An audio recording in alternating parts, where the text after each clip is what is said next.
আসসালামু আলাইকুম। আজ আমি বুটের তরকারি রান্না করব কলিজা দিয়ে।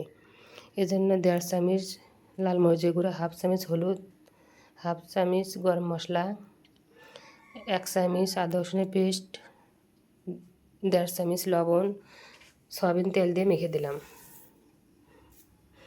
পেঁয়াজ দিয়ে দেব, কয়টা কাঁচামরিচ ভেঙে নিয়ে সেটা দিয়ে আবারও মেখে পরিমাণ মতো পানি দিব। বুটের তরকারি রান্না করা খুবই সহজ।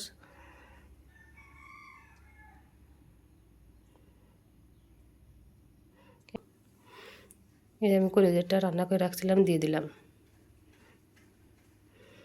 ভালোভাবে 2-3টা বরফ তুলে নেব, নিয়ে ফোড়নে দিব। আমি এখানে রসুন পেঁয়াজ ফোড়নে দিলাম, কাঁচা তেজপাতা দিলাম, ফোড়নটা দিয়ে দিলাম। এখন ঢেলে দিলাম। আমার রান্না রেডি।